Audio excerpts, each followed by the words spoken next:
Hola, hola, ¿cómo están amigas y amigos de Fuerte y Claro? Bienvenidos a este su espacio aquí en el streaming de la República.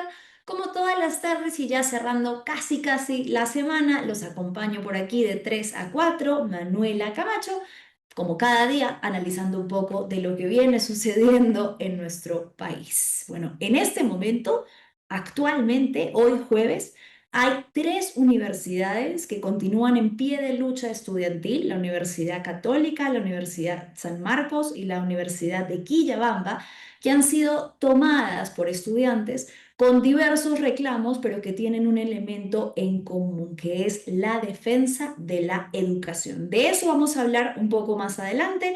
Tenemos una invitada muy especial, Indira Wilka, pero antes de arrancar tengo que hacerles una pequeña mención. Si de mamá heredaste lo mejor, entonces debes darle lo mejor en su mes. Dale un celu nuevo con un accesorio de regalo. Además, si eres Movistar Total, tienes hasta un 30% de descuento. Sorpréndela con Movistar. Bien, ahora sí, entonces volvemos a hablar de la coyuntura que les habíamos prometido.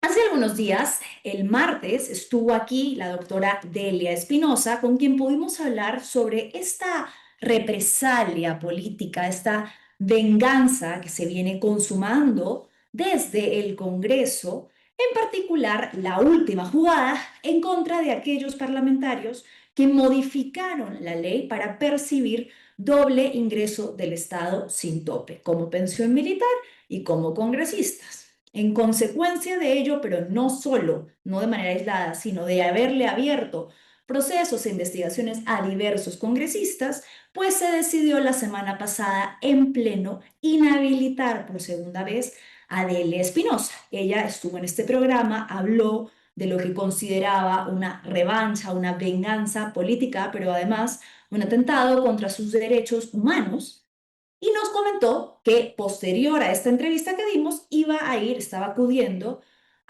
en un evento que había organizado gremios de la sociedad civil en respaldo a Delia Espinosa y a favor de la democracia.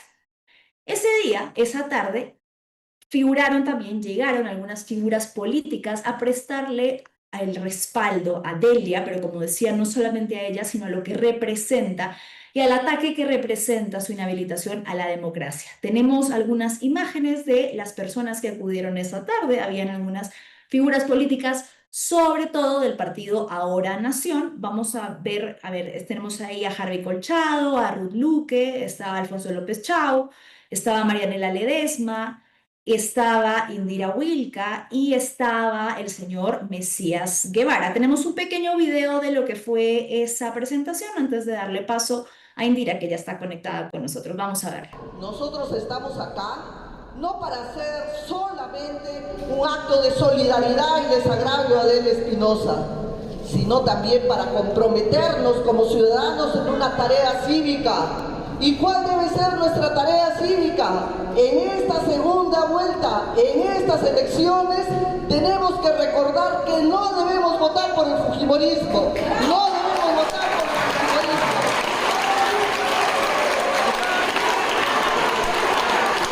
Ella sí sabe.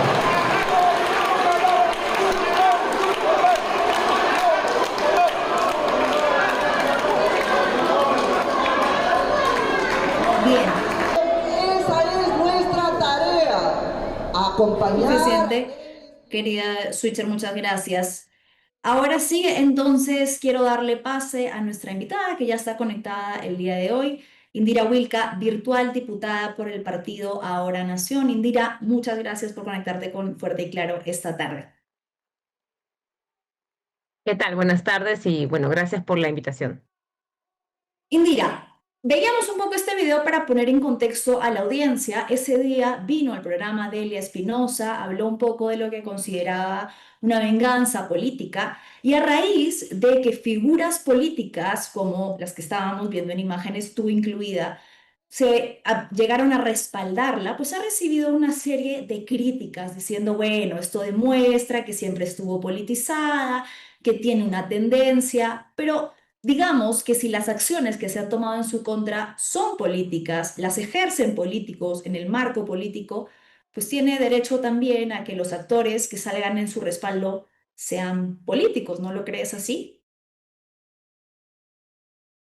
Bueno, primero hay que contextualizar el evento, ¿no? Esta actividad fue convocada por organizaciones sociales populares, además, que creo que es algo que hay que remarcar, ¿no? A la doctora Delia Espinosa la respalda una ciudadanía muy diversa, ¿no? Que es algo que tal vez no podría decir el sector que la ha inhabilitado ya 2 veces, ¿no? Es muy difícil que ellos salgan a la calle incluso sin portátiles y sin tener pues ya toda una planificación previa, ¿no? Pero en el caso de ella ha sido una invitación esta que se ha hecho de manera pública. Yo misma no he recibido una invitación directa, personalizada. He asistido como una ciudadana que, por supuesto, milito políticamente y voy a asumir una responsabilidad de representación, pero porque he sentido que este tipo de actos son importantes, porque se está dando además en los últimos días una nueva ofensiva contra quien ha sido una funcionaria importante del Estado y que todos sabemos, no hay que olvidar, ha sido inhabilitada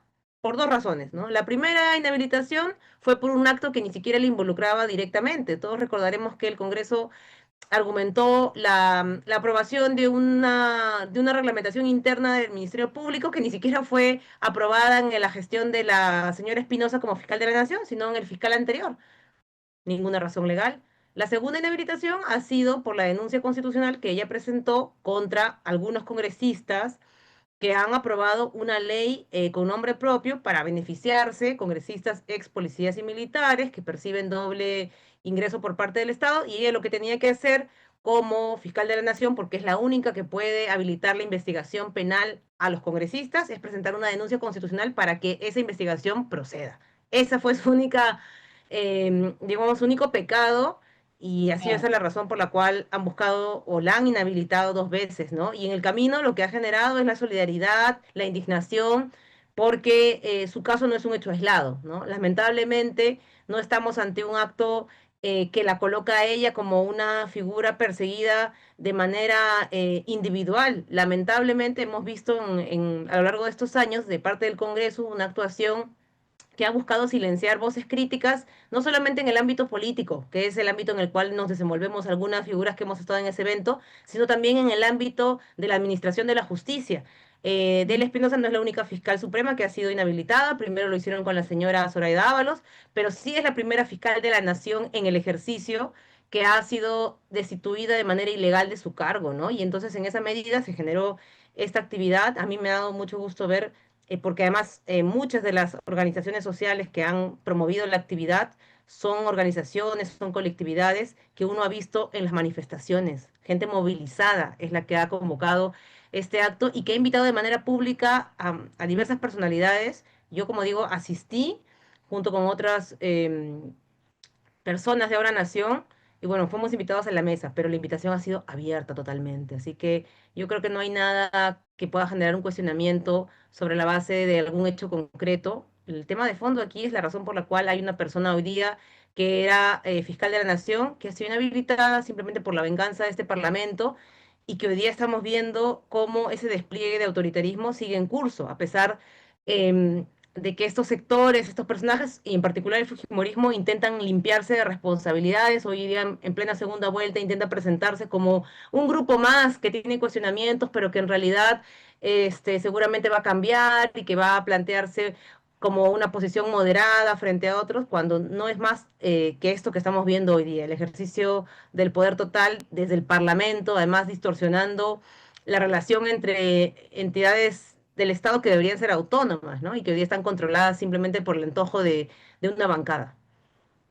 En esa misma línea de lo que señalas, Indira, hoy hemos visto nuevamente cómo el Fujimorismo y sus satélites tienen un discurso de apertura, ¿no? La ruta del diálogo de Keiko Fujimori, y sin embargo, hoy en el Congreso han negado, han votado en contra de una moción de interpelación al ministro de Defensa por el asesinato de 5 jóvenes en Colcabamba. Han sido 42 los parlamentarios que decidieron que aquí no había ni siquiera algo digno de investigar, siendo que hay suficiente evidencia de que ha sido un operativo fallido, pero además que ha terminado en el asesinato de jóvenes cuyas familias hoy piden justicia, ¿no? Sí, bueno, ¿qué diálogo puede pretender el fujimorismo? ¿De qué diálogo hablan, no? El único diálogo que ellos conocen es el diálogo para cometer delitos, el diálogo para blindar con impunidad actos como este, ¿no? Que es, bueno, escandaloso lo que ha ocurrido en Huancavelica, lo hemos también señalado en días anteriores. Debería esto estar siendo objeto de una investigación muy minuciosa del Ministerio Público, pero hemos visto también cómo a estos efectivos policiales los dejaron en libertad a las pocas horas de este crimen. Y bueno, lo mínimo que se esperaba, pues es un gesto al menos de reacción de algunos congresistas decentes que todavía existen en este Congreso. No se esperaba, por supuesto, ninguna acción mínimamente honorable de parte del Fujimorismo, pero evidencia nuevamente que para ellos dialogar significa ponerse de acuerdo para transar políticamente, para protegerse y para encubrir delitos o crímenes como este. Sí, hablando de coyuntura, otra de las cosas que quiero preguntarte y que de la que debes estar seguramente muy al tanto es lo que viene sucediendo con las universidades, ¿no? Abríamos el programa contando un poco que no es solo San Marcos, no es solo la Católica, es Quillabamba también, y es como un despertar de la juventud que tiene un elemento común que es la defensa por la educación, pero que desde diversos sectores, incluso políticos, pues sigue habiendo esta criminalización. ¿Cómo lo ves tú? ¿Qué postura tienes ante esto y ante el asunto central, de que es la ley en el Congreso que permitiría la reelección inmediata de autoridades? Bueno, que es una ley inaceptable también por donde se mire. Para quienes todavía no tengan la información suficiente de lo que está ocurriendo en San Marcos, los estudiantes han tomado la universidad exigiendo que el Congreso no vuelva a perpetrar una nueva modalidad de intervención, ¿no? La palabra intervención en San Marcos la conocemos muy bien porque se ha intervenido legalmente, administrativamente y hasta militarmente en la universidad. Y yo creo que este proyecto lo que está haciendo es buscar otra vez intervenir sobre la universidad, sobre la democracia universitaria, porque se está buscando cambiar las reglas de juego de un proceso electoral que ya ha sido convocado. O sea, no estamos hablando únicamente de una ocurrencia, si se quiere, hasta espontánea de algún congresista o de alguna bancada. Ya el proceso electoral está convocado, tiene que haber elecciones seguramente en un par de meses máximo.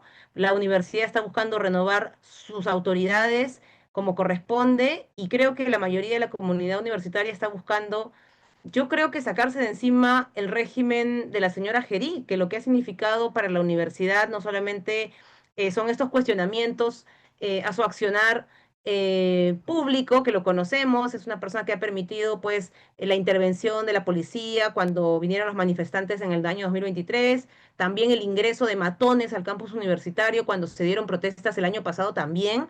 Yo nunca he visto, yo soy egresada de San Marcos y nunca había visto, ni siquiera con los muy malos rectores que hemos tenido alguna vez, que una autoridad permitiera o propiciara que delincuentes entraran a la universidad como manera de contener o reprimir a los estudiantes. Antes simplemente echaban mano de la policía, pero ahora lo que han hecho es permitir que delincuentes con capuchas, con palos, con piedras, delincuentes comunes, entren para amedrentar a los estudiantes organizados, ¿no?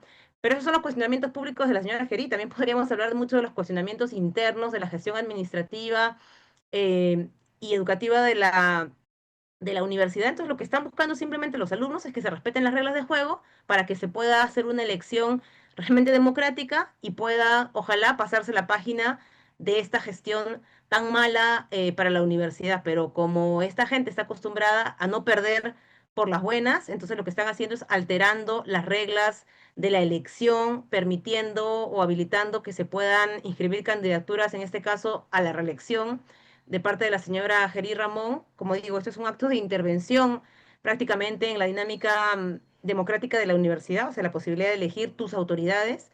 Y yo creo que lo que están haciendo los estudiantes no solamente tiene que ver con la defensa de San Marcos, ¿no? Que por supuesto es eso, pero también la defensa de la democracia en el país, porque este tipo de leyes con nombre propio, o este tipo de decisiones con nombre propio, o este tipo de normas que lo que intentan es alterar el ejercicio del poder o hacerlas a la medida de algún tipo de aliado, ya las hemos visto en el Congreso. no es la primera vez que el Congreso lo está haciendo, pero los sanmarquinos lo que están también es plantándose firme contra un Congreso autoritario que a lo largo de todos estos años lo que ha hecho es imponer leyes, decisiones a la medida de sus intereses particulares. Entonces hay que decir que esta no es solamente una reivindicación sanmarquina propiamente o universitaria propiamente, es una reivindicación política en una lógica democrática, ¿no? Los estudiantes tienen muy claro que es el Congreso el que está permitiendo que esta señora Gerí eventualmente pueda forzar su reelección, ¿no? Y una tercera cosa que creo que habría que señalar es que estamos en un momento en el que este Parlamento, que ya tiene casi una fecha de caducidad cantada, o sea, hasta julio de este año van a ejercer sus funciones, sigue operando en una lógica de amenazar y de afectar a diferentes colectividades y comunidades, ¿no? Ahora son los universitarios, pero antes han sido hace unas semanas las mujeres, en fin, siguen aprobando como si estuvieran en una especie de feria y quieren acabar todos los boletos de la feria, están eso, ¿no? Acabando todos los boletos de la feria en la que han Ya. convertido el Congreso, aprobando leyes ilegales contra el pueblo, contra los derechos de las mujeres, contra los estudiantes. Entonces eso es algo que no se puede permitir. Por eso yo creo que cuando hablemos de este tema, de lo que al menos está pasando en San Marcos, no tiene que ver únicamente con una reivindicación estudiantil, tiene que ver con plantarse firme contra un poder autoritario que cree que puede aprobar leyes a la medida, al gusto, al interés y seguramente al precio que mejor les parezca.